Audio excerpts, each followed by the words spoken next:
Hey, welcome World Entertainment. And it looks like the box office is as big as a disaster as the movie itself, with Indiana Jones and the Dial of Destiny, or as many people are starting to call him, Indiana Jake, and the destruction of a legacy, as I'd call it.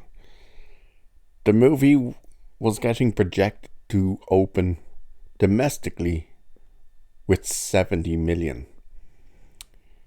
They were obviously hoping for higher, but their lowest estimate was 70 million. Well, it came in at 60. That's right, the domestic box office number for Indiana Jones and the Dial of Destiny was 60 million. However, they did hit that 70 million internationally, as it opened at 70 million internationally, for a grand total worldwide box office of 130 million. In comparison, Kingdom of the Crystal Skull, which of course came out in 2008, had a domestic box office of 100 million. That was domestic. So this new movie is a whopping $40 million below that movie. That's insane. And it's yet another massive blow for Disney and Lucasfilm, especially Lucasfilm's branch, because this is the first movie they've put on the big screen since 2019's Rise of Skywalker. It's not good, is it? So their previews on Thursday was 7.2 million. The Friday number was 24 million. The Saturday number dropped 21% and went from 24 to 19 million. And then Sunday's number dropped again to 17 million. That is not good. And if this thing has your typical Disney drop off, it's looking bad. And this movie, minimum, the number they're giving us, and let's face it, that's the minimum, is 300 million to produce. Then you're looking at least another 150 million for marketing. We've heard the latest one that pissed New Yorkers off, that they put advertisements for it over the PA system in the metro, in the subways, like, oh yeah. So this thing has to make at least I would say minimum about 750, but it's probably more in the regions of 850 million to break even. This thing will be lucky if it hits 500 million. Now, it did take number one at the box office, but that means nothing. It's a new entry, and it's the first new entry in 2 weeks. In comparison, Spider-Man Across the Spider-Verse remained at number 2 in the box office, and this thing is killing it. It now stands at 607.2 million worldwide, with a domestic box office total of 339.8 million and 267.4 million internationally.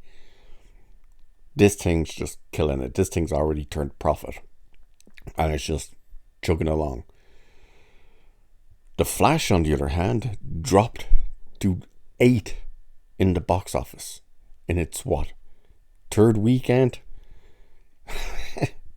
And its drop from its second week to its third week was a 67%. That is insane. The movie in total stands at 244.3 million worldwide. Now, I'm not sure if the domestic box office has been updated. I believe it has, and if it has, it still hasn't even cracked 100 million domestically. It's 99.2 million domestically and 145 internationally. Not just is this thing doing so piss poorly, but it's been dropped from screens, apparently. And yes, it has been dropped. I'm looking at the screens that it's available. It went from 4,256 screens to a mere 2,718 screens. So it did drop the amount they said it was going to. They're also dropping this thing on digital. Now, it's not free digital, it's pay digital, but they are dropping it the end of this month. It wasn't meant to drop on digital until September. So that tells you everything you need to know. However, let's get to the other two disasters, which are Disney's other big problems.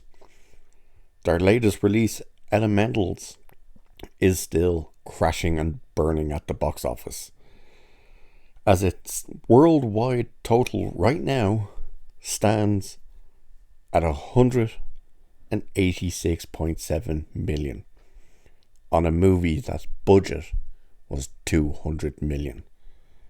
I still don't understand how an animated movie cost that much to make.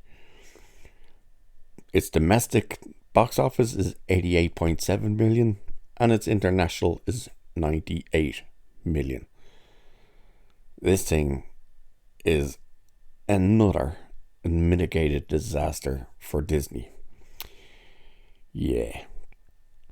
And then, of course, Little Mermaid, the one they're desperate to be a success.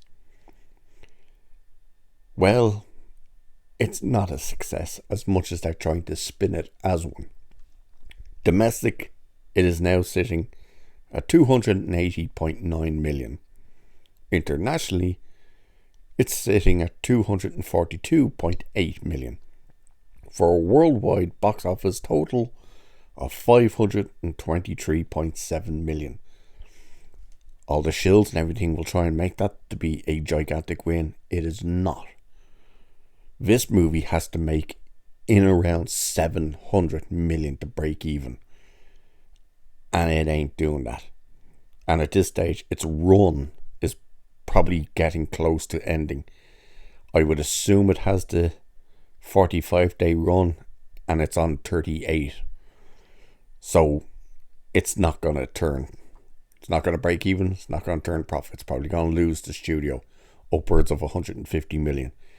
Elemental, Christ knows how much in the end. That thing's going to lose them. But Indiana Jones, this thing could lose the studio upwards of 300 million. That is ridiculous. This thing has limped into the cinema. And them allowing full reviews from Cannes for over a month, where it was just negativity, did not help the cause. And neither has people actually getting to see the movie, because it is a disaster of a movie. And the box office is showing. And I'm curious now as to what's going to happen with Kathleen Kennedy. How can they justify keeping her there? You can't turn around and go, well, a couple of the Star Wars shows were successful. You're not earning from them. Your big screen adventures are flopping. And her plan to save Star Wars is to bring back the character who killed it in the first place. Yeah, good luck with that. It's not good. It is not good at all. So, with that, I'll leave it there for this one. So cheers, and I'll catch you in the next one.